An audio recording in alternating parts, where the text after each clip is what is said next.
humble tributes to the great poet Jack Hirshman, and I begin with a poem translated by him. The original is by Roque Dalton. The title of the poem is Like You. Like you, I love, love, life. The sweet smell of things, the sky blue landscape of January days. And my blood boils up and I laugh through eyes that I have known the buds of tears.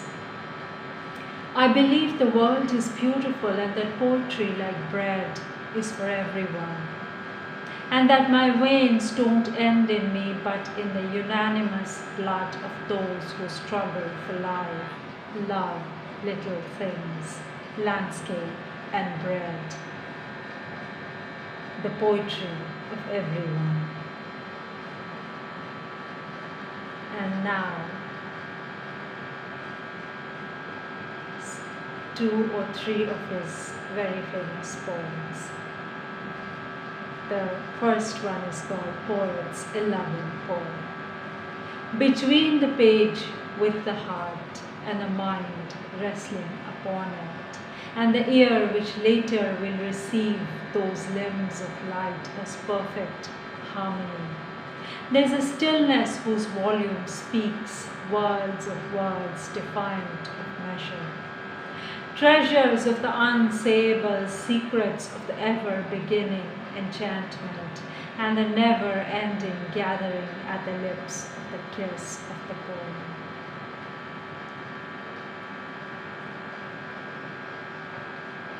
And all that's left.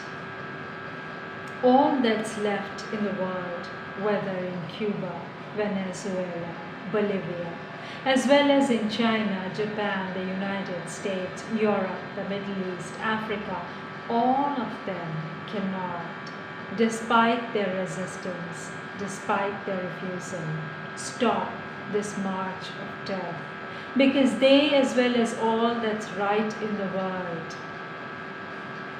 despite their refusal, despite their resistance, already are counted among those in this last parade, communists and progressives, Nazis and fascists and reactionaries, Zionists and anarchists of every stripe, none are excluded, none can evade the march.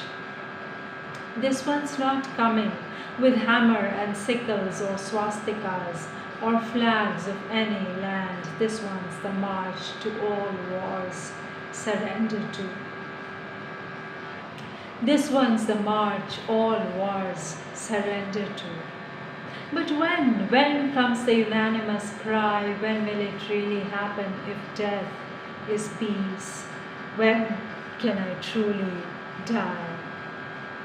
You will never know, and yet you do, because you may already have, and this life is your way of paying homage to the power that loves you enough to have taken your life away and left you with the taste of immortality on your lips. Nothing mystical, no Christ, Allah, Japa, Buddha in the wings, even lying on your back, you're marching. Even lying on your back, you're marching. This is not a cynical or pessimist or nihilist poem. Join death to your life and you will live as if there were no drum to march to. There's no march at all.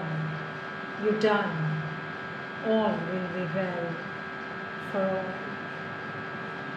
And the last one, probably the most famous one, the happiness.